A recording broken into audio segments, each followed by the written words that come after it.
Welcome to the Pause and Effect podcast, your go-to for all things pet health related. Here we delve into the world of veterinary medicine and surgery to keep you informed and your beloved companions thriving. I'm Dr. Kara, your host, a dedicated veterinarian with a passion for sharing valuable insights. Today we have a special guest joining us, Dr. Katie Edmonds, a veterinarian with a keen interest in veterinary ophthalmology. Dr. Edmonds brings her expertise from managing various cases, and together we'll be discussing common eye conditions in our dogs and cats. From symptoms to treatment, we'll cover it all. Let's dive in. Welcome, yes. Katie Edmonds. Thank you so much for joining me here this morning. I am desperate to understand a little bit more about eyes, and you are the person to speak to. Thank you for having me, Cara. I'm very excited to be here today. So I love the fact that at this stage in your career, you've already spotted an interest point, and that being eyes. Like, where did this start? I noticed that there were very few vets that have an interest in eyes and that have the confidence to try fix eyes, and that when they're faced with a challenge, they freeze. And through having an opportunity where I had eye cases come through that other vets were maybe a little bit intimidated by, and doing reading up and being honest with clients and saying, I'm not a specialist, but I have a special interest and I can try, that I was able to help a lot of animals and make them feel a lot more comfortable and happy. Yeah. And that was very fulfilling for me. And so I've really enjoyed approaching veterinary ophthalmology through just helping animals get the more comfortable, happy lifestyle that they deserve. So, I mean, it's quite a wide field, isn't it? Yes. And I mean, I think that's possibly why you enjoy it so much, because every case is different. Yes. I mean, I'd like us to go through some typical, case examples of the kind of things that are. But let's start firstly with, obviously, even the anatomical structure is different from ours, isn't it? Yes. So much so that sometimes visually, when you're presented with a case, things like the third eyelid are up, and people go like, "That's a very, very strange thing to be presented with." Yes. But because their anatomical structure, the eye is different. Yes. So, give us just, obviously, just based on our listeners, just for them to have an understanding. Okay, so with dogs and cats, as Cara has mentioned, you've got 3 eyelids. Okay, you've got your 2 that are external, that are responsible for, protection of the eye, blinking, moving tears across. You've got your 3rd eyelid, which sits at the inner part of the eye. It is a pinkish color. It has got a little gland in it that produces tears. That is also responsible for protection of the eye. Moving a little bit deeper, you've got your sclera, which is the white part of the eye, and then your cornea. Your cornea is that translucent film that covers the external chamber of the eye, called the anterior chamber, which often when an animal comes in with a painful eye, and closing it quite tightly after running through the bushes or doing something silly, that often there's trauma to that cornea.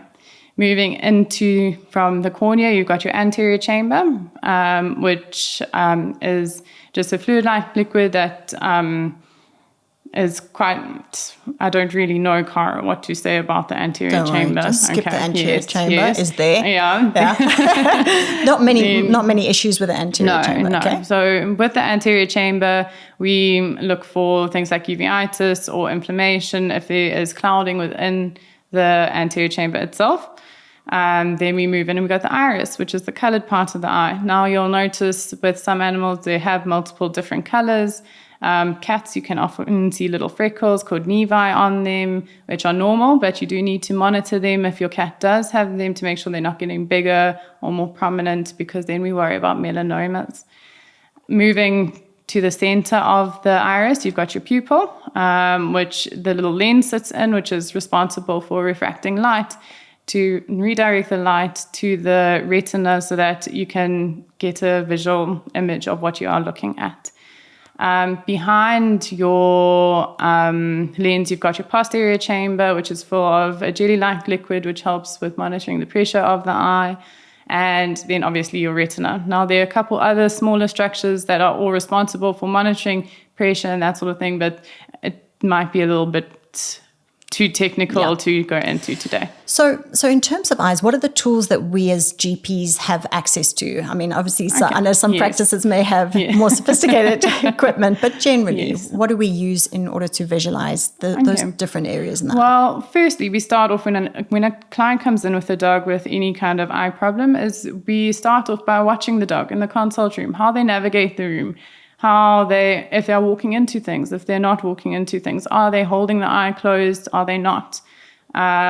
Is it one side or is it both sides that they appear to be painful? So we do first an observation from a distance, also looking at symmetry. Then we place the dogs on the table and we have a nice look at the eye, just looking at the eyelids and looking for comfort, looking for discharge, anything strange with the eyes. Then we move on to our more specialized equipment that clients don't have access to at home. So we would usually start with a Schirmer tear test.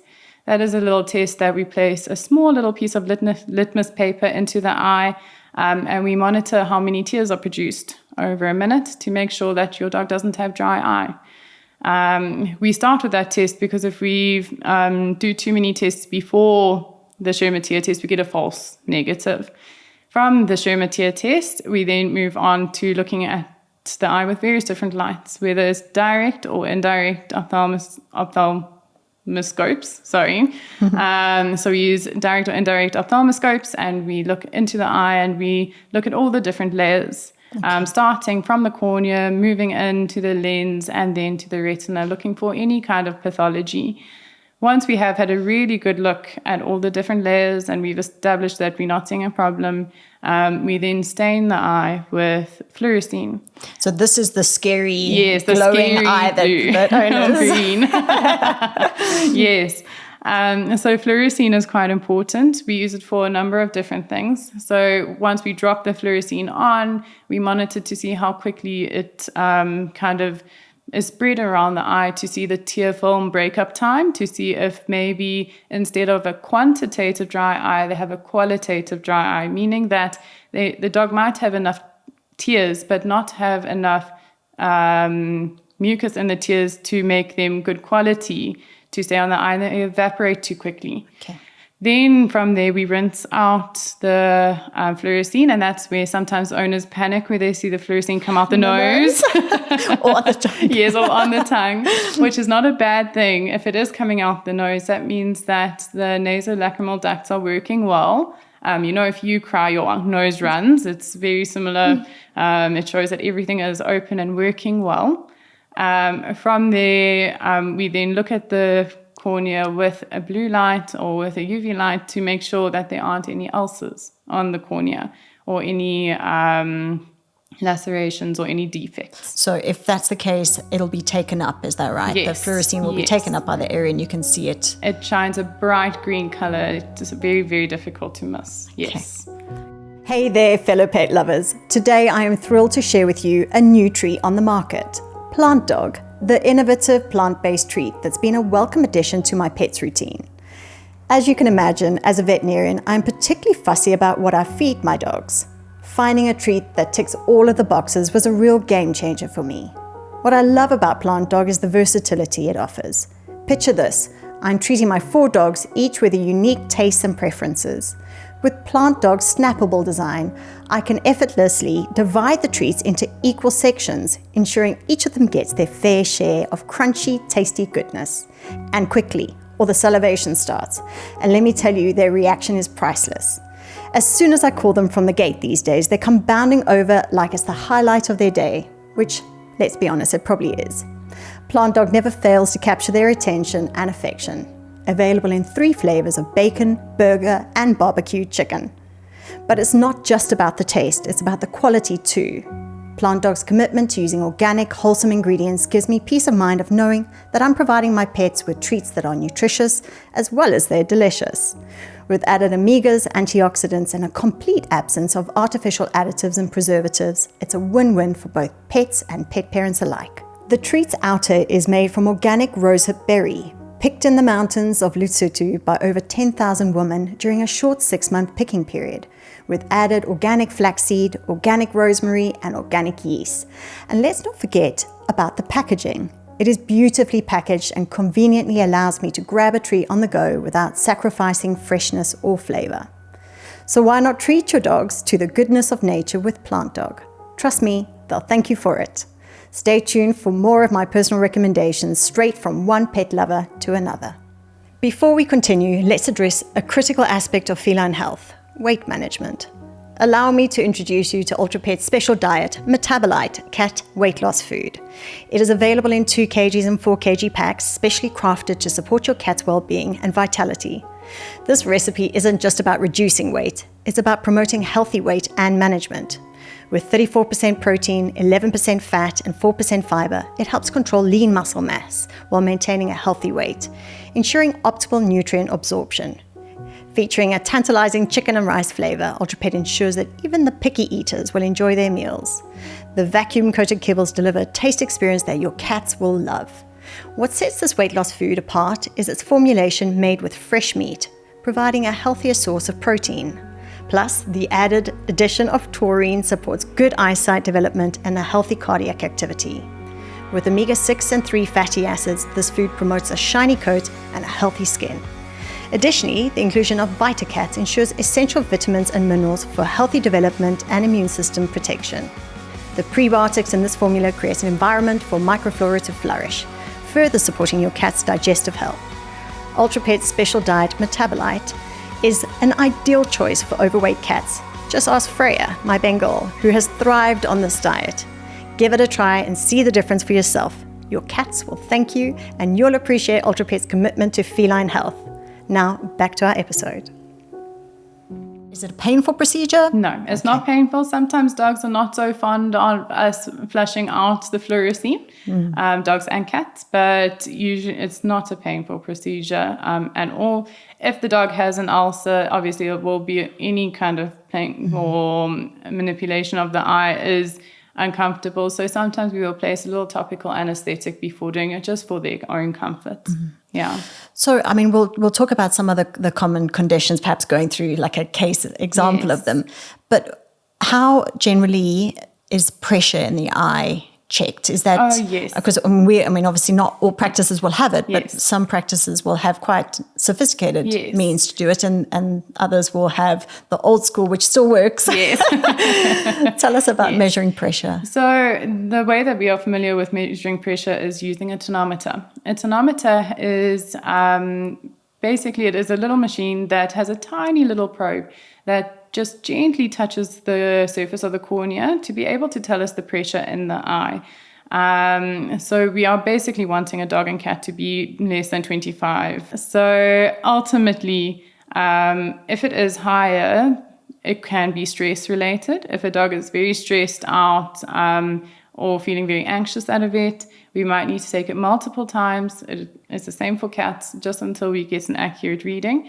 Other factors that affect the reading is if the head is, if the nose is pointing up, the head needs to be in a nice neutral position. There must be no pressure around the neck or anything funny trying to restrain them. And they must be relaxed. Otherwise, you get false readings.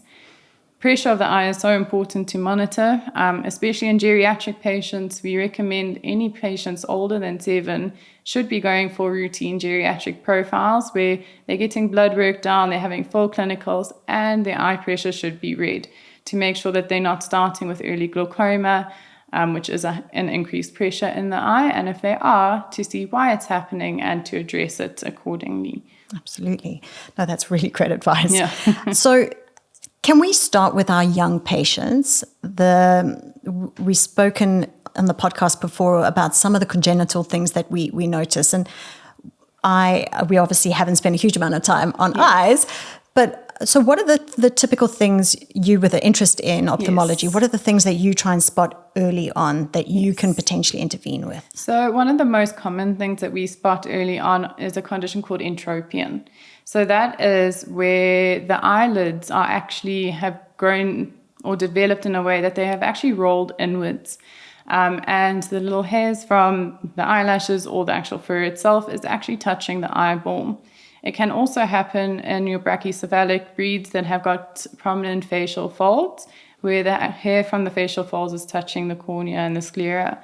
This is very uncomfortable and can cause serious damage to the cornea, and ultimately end up in ulceration, and if left too long, perforation of the eye and needing it to be removed, or having a very serious surgery with quite a low prognosis. So it is always very important as a pet owner to have a look at the eyes, and if you notice that there is a discharge from them that isn't just a clear discharge, that it could be relating to an entropian, especially in younger dogs, and to have a look and see. And if you don't pick it up, rather take it to a vet for an evaluation. And these can be managed? They can be managed. So how we manage them early on, before they turn into big ulcers and even after ulcers, is that we need to assist with those, with the conformation of the eyelid by doing a tacking procedure, where we actually give the dog a little bit of an eye lift, is the easiest way to describe it to clients, so that those eyelids are no longer rolling in.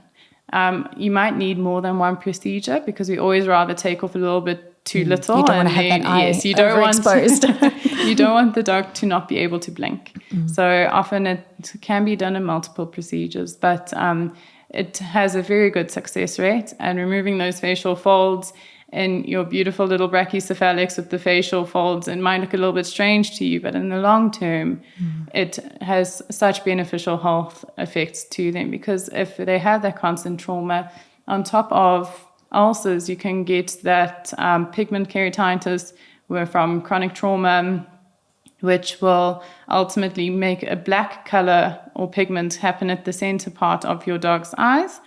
If you have got an older pug or Pekingese and you do notice this, then you might need to do a little bit of investigation, because it does ultimately affect their vision. Okay. So I'm going to jump to our old patients, and then we can do the in-betweens. Yes. So one of the common things we get, or common queries we get, is my old dog has got cloudy eyes. I think they've got a cataract. Yes. So can we talk the difference between cataracts and nucleus sclerosis? Yes. And can you explain to listeners what that means? And me. Okay.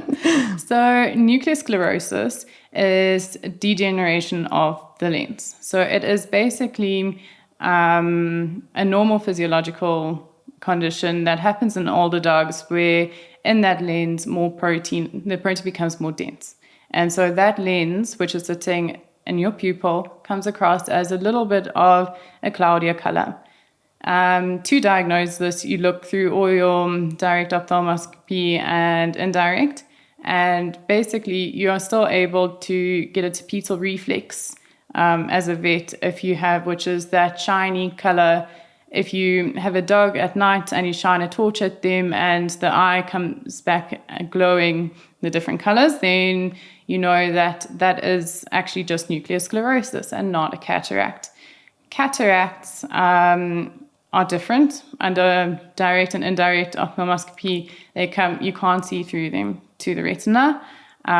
It's almost like a crystalline deposit of that of the lens, and dogs are not able to see through them at all. Obviously, there are different stages where they come across gradually, and dogs with diabetes, it can almost happen over a few days that it happens from glucose depositing and then forming crystals in that lens. So from my understanding, that obviously has secondary consequences as well as blindness and impacting the actual vision. Yes. But the concern is obviously that secondary glaucoma and other consequences, whereas the nucleus sclerosis, old age change, nothing really that you need to intervene with, but obviously can be quite distressing for owners to see. Absolutely, yes. So the nucleus sclerosis does not affect the drainage of the eye or the drainage angle of the eye, versus the cataract, which actually can decrease the drainage nicely, so the pressure builds up in the eye, causing glaucoma. So for owners wanting to, understanding that their vet has made a mention that their dog has got a cataract, what are the typical signs of glaucoma that they need to look out for? Yes.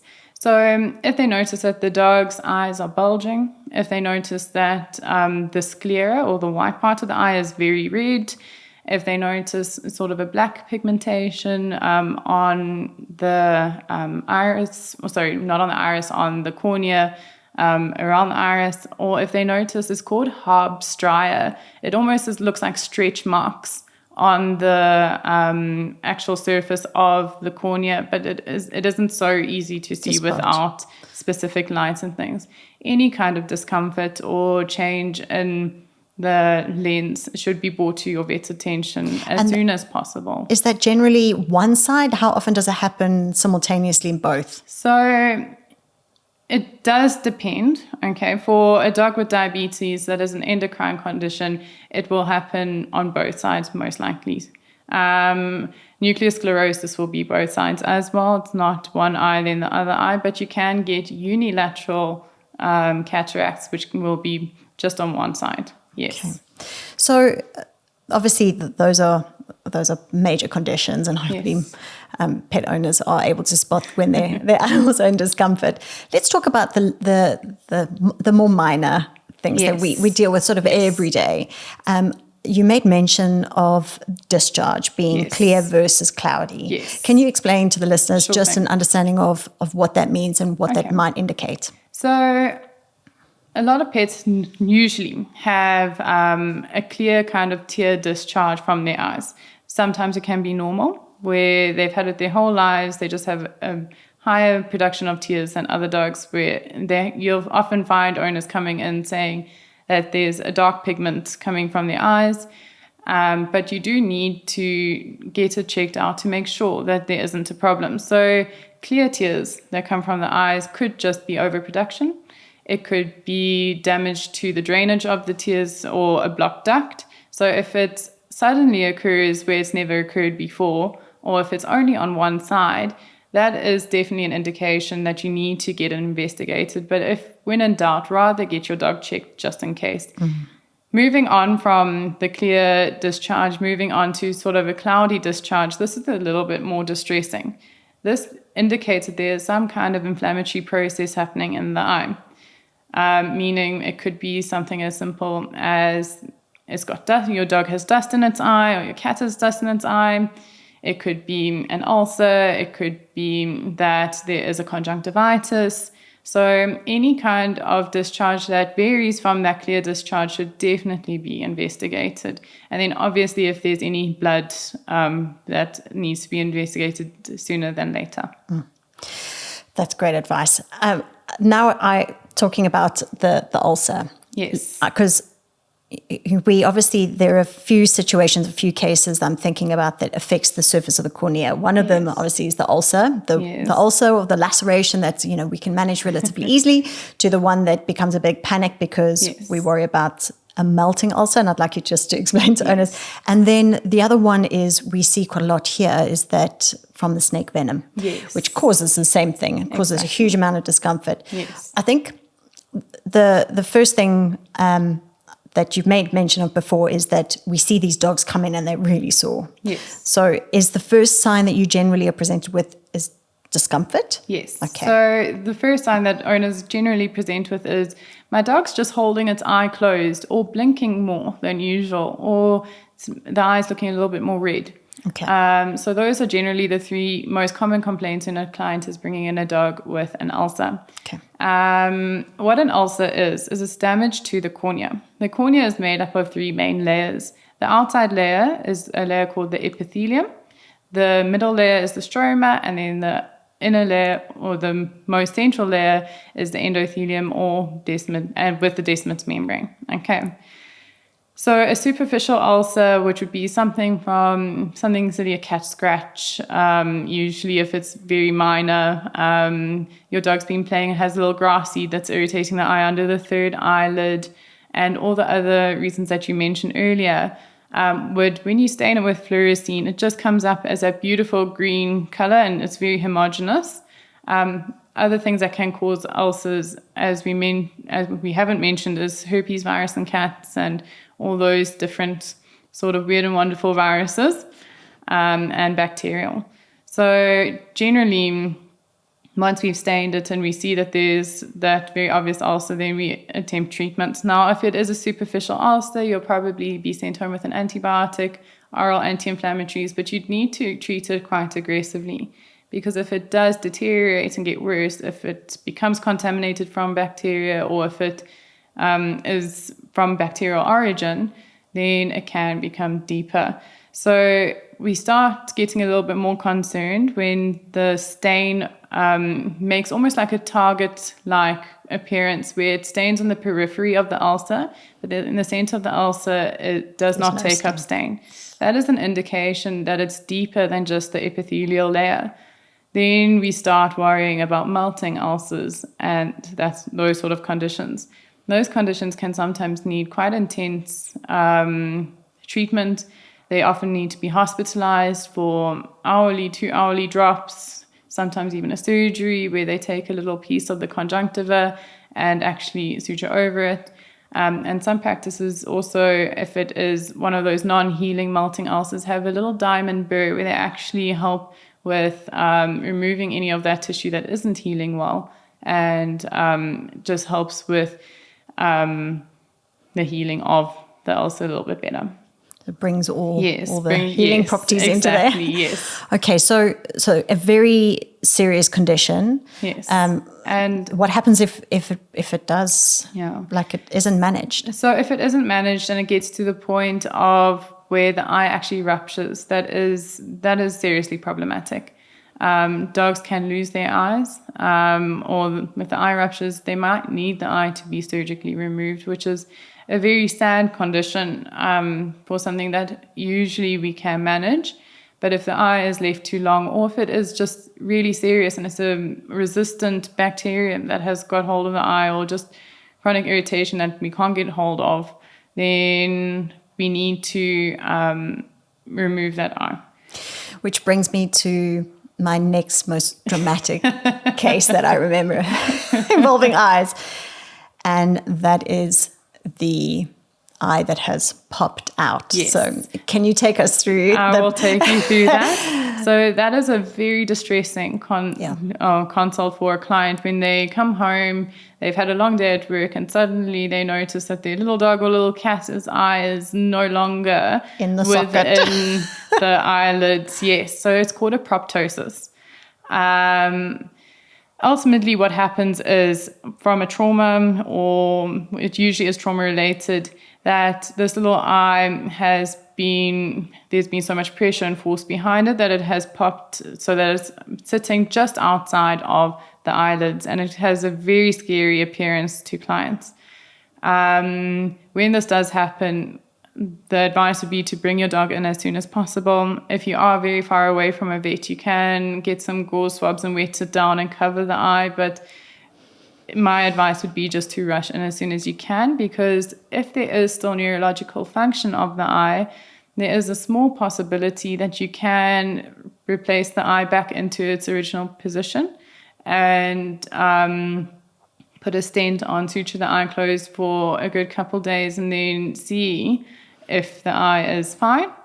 If it's fine, that's wonderful. Then we've been able to help your dog, and if it's not, then at least you know you've tried your best. If there is no neurological function and all the muscles have been torn around the eye, then your vet most likely will recommend an enucleation, which is removal of the eye, which in that case would be the kindest option. And it is surprising how well dogs and cats do without one or even both eyes. I've had a patient, a little cat from Pretoria, that we unfortunately did have to remove both eyes as a kitten due to serious viral conditions. And it has lived its whole life without vision, and it has managed absolutely beautifully. If you keep them in a familiar environment and you're not moving furniture around and changing, where you live, or having swimming pools around, they can actually live a wonderful full life really without vision. Yeah. So they just rely on their other senses more, yes. and they do well. So I think that often owners put themselves through how they would feel from a psychological perspective, yes, not having an eye. And we have, yes. unfortunately, a lot of people making decisions because they feel it's cruel for them to live with one eye, but they manage very well. They manage phenomenally, yes. And they heal quickly from the surgery. So quickly, yes. So with the surgery, you'll probably find that there'll be a stent on, which is a little bandage on for 2 days.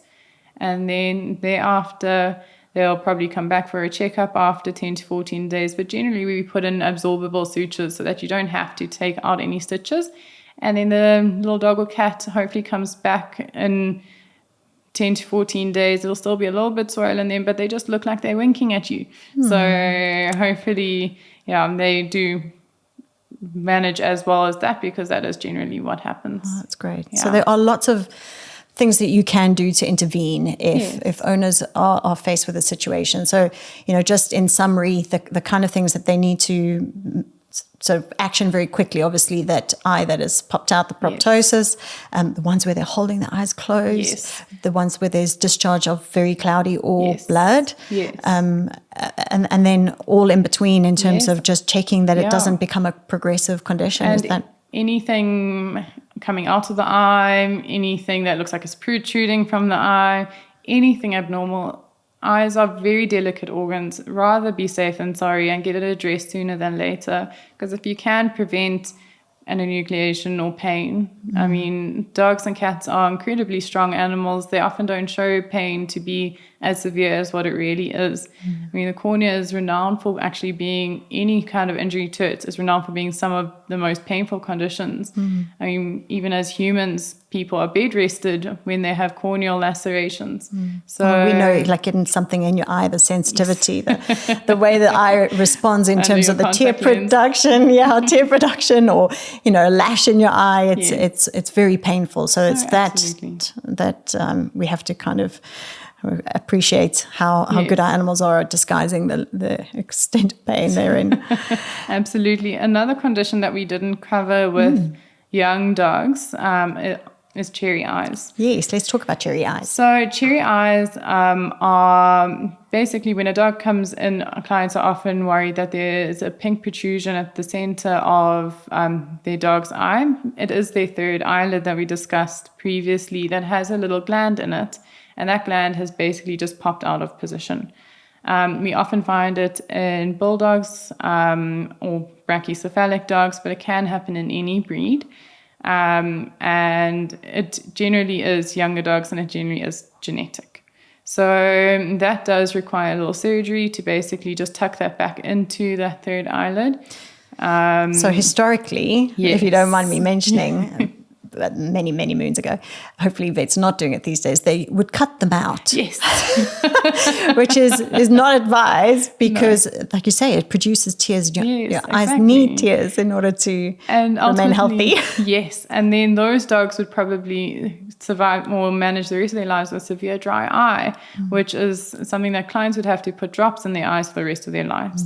So if we can try and prevent that by doing the surgery where they actually make a little pouch and tuck that gland back in, then that is ultimately the gold standard. But dry eye is also a very serious condition that many dogs, actually more dogs than I think anyone realizes, actually suffer from. And is it particular breeds? So... Cara, I'm going to have to let you down on that one. That's fine. So we do find it, yes. So dry eye in general, so it happens in any breed of dog. But ultimately you will notice things like a little bit of pigment keratitis. Sometimes it's that dark pigmentation that starts developing at the center and around their cornea and above the iris. But ultimately it can be undiagnosed for very long, and then suddenly owners will notice, oh, my dog's eye is so uncomfortable, to the point that it's formed an ulcer, because the tears are there to clean the eye, to get rid of any dust or anything that can be causing trauma to it, and therefore lubrication, so that it's there to keep that eye nice and moist and clean and clear. But if we undiagnose it, it can get to the point of causing corneal ulceration and ultimately, once again, as we said, potentially losing the eye in the future. There are, as I said earlier, the ways to diagnose it is with a Schirmer tear test and doing your tear film breakup time. And your vet will then or prescribe to you the specific medication needed to control that. Yes. So before I miss the opportunity, because I know that this is a very fascinating subject and we could discuss cases in more depth, and hopefully we can at some point. One of the things that I have noticed owners ask me a lot about is why their dogs don't close their eyes when you're putting them to sleep. Have you noticed that? Is it It's quite distressing for owners to have those eyes? Absolutely. So is that something that you warn owners about, is that they don't always close their eyes? Exactly. On that? So under a lot of anesthetic procedures and also with euthanasias, cats and dogs can sometimes, they don't close their eyes.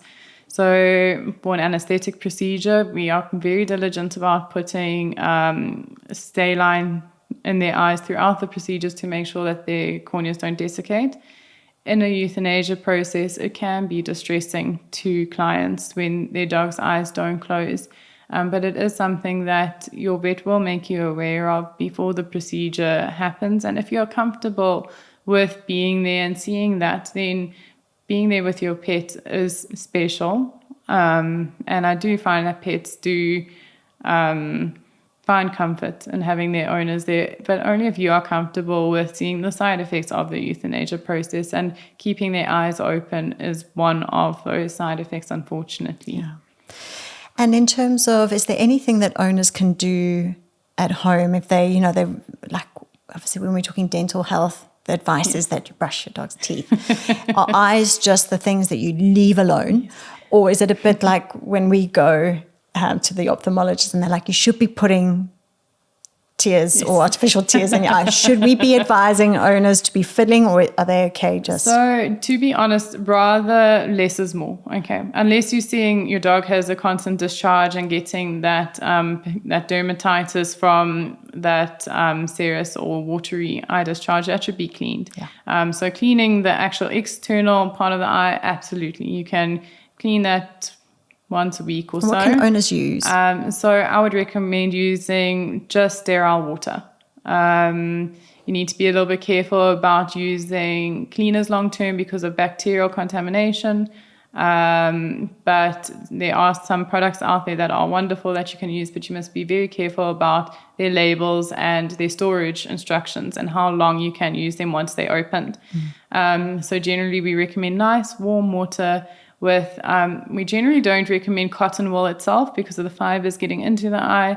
But if you have those soft makeup removal cotton pads, those are quite good, or gauze swabs. But with regards to if your pet has a sore eye, never administer human drugs or medication that you just have left over, because some drugs can have some serious side effects or are contraindicated in certain pets. For instance, some anti-inflammatory cortisones are used in humans and dogs for some conditions, but can be detrimental to dogs that have a corneal ulcer because it delays healing. And if you don't know that that is in the eye drop, then you might be thinking that you're doing your dog a favor, but actually your dog or cat can lose its eye because you're just trying to help. So rather, if you are concerned, bring them through to the vet sooner than later. As I said, it's a very delicate organ and you don't want to take a chance. And then in terms of for owners to understand, because I've spoken a bit again on muzzles, I think owners don't always appreciate that even if they know their dog's a good temperament, sometimes having that visual contact can be quite intimidating for animals, well, dogs in particular. Cats don't ever want to look at us. But to understand that, particularly when you are looking in the eye, that often you will use a muzzle. Because you don't know, especially if it's a painful eye, you don't know the kind of reaction. You're using a light that might be distressing. And also our face will be right up close to their eyes, especially when using a slit lamp. To look into that eye and looking into the anterior chamber. Our face needs to be right up close and personal to those dogs. So for their protection and for ours, often we will place a little muzzle, and it's not there to cause any pain or discomfort or trauma. It's actually just for protection for both the vet and everyone the pet. Relaxes. Exactly, yes. Except the owner, and if they... It's not pleasant to see, but ultimately, at the end of the day, we need to look after ourselves and our pets. And if it's going to take some stress away from the pet and from the vets, then and add an element of safety, I do think it is necessary. Absolutely. My final question for you. So, two things. Firstly, can you give some advice in terms of administration, say, of eye drops? Because I think that's what I find people struggle with the most. And can you explain why we urge owners to follow the instructions in terms of the length of time they use it and why they must get it in. Yes. Please. Okay, so dogs and cats are notorious for not being easy with eye drops. And often because obviously their eyes are situated on the front of their head. So if you're trying to drop into it, gravity just kind of seems to have a way to get it anywhere except for the eye. Yes. So by gently lifting their nose and their muzzle up so that it's pointing towards the roof, nice and softly, you're not causing any force, and then holding the eye open, using gravity, you can often place a little drop into the eye, onto the sclera or onto the cornea. It's very important to try and not ever make contact with the actual nozzle of the eye drop bottle onto the eye. So if it's a bacterial condition, then the bacteria is going to get into the bottle and grow, which is not ideal because then you'll be contaminating the eye each time you're placing drops in, and also trauma. You don't want to scratch the eye when you are administering them. Then with regards to length of time of treatment and number of time of drops, often eye drops are time dependent and need to be placed in the eye 4 to 6 times a day sometimes, which doesn't often correlate to people's work schedules, but that's why we have hospitals and veterinary facilities that do offer hospitalization and boarding for eye drops, so that if you are unable to do the drops the way they should for the specific eye condition, that we can help you. I've lost my train of thought, Cara, sorry.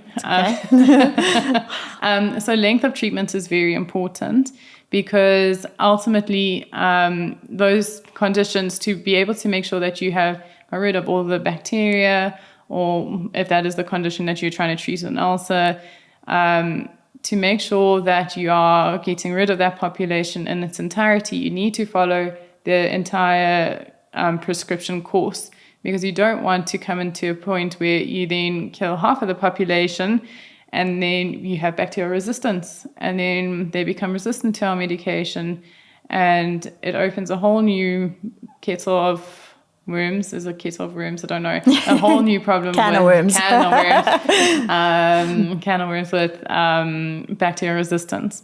Often if ulcers are not healing and antibiotics are not working, people need to take more drastic measures, referral to specialists, ophthalmologists, and end up having to do cultures and cytology and all sorts of more in-depth tests that are quite invasive to the dog and expensive. So through following your protocol and using the medications as prescribed, you can potentially avoid that.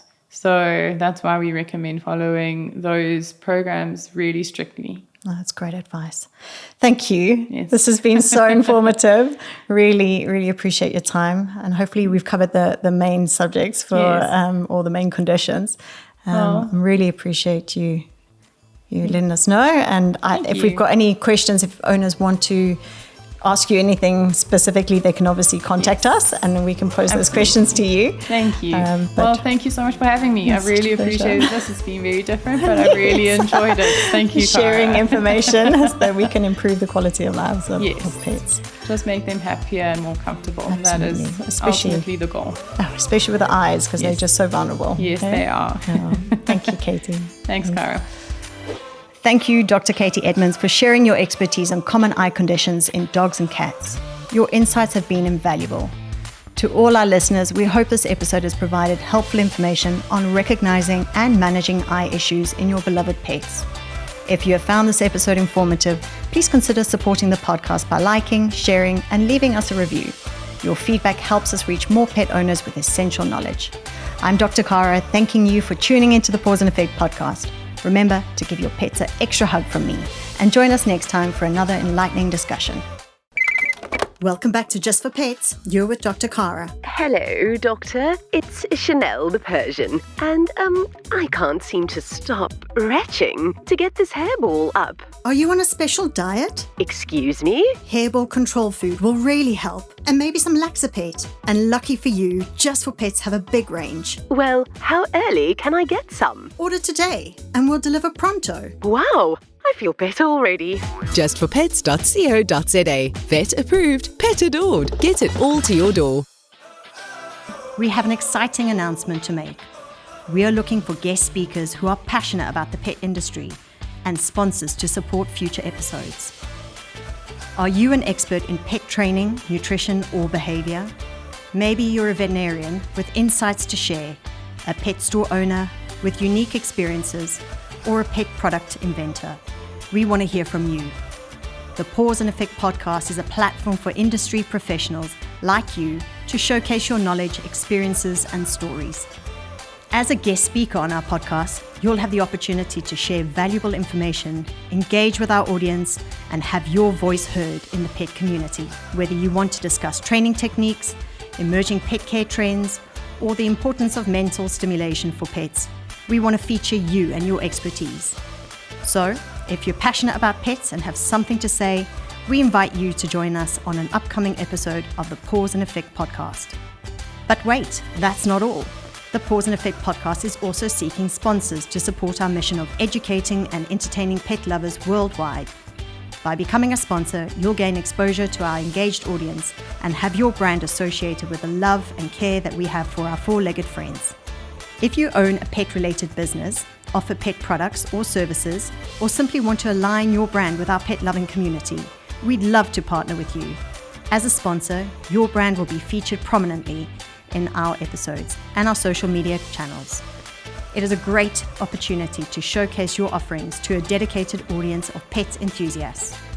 So whether you're an expert in the pet industry looking to share your knowledge, or a business seeking to reach a pet-loving audience, we want to hear from you.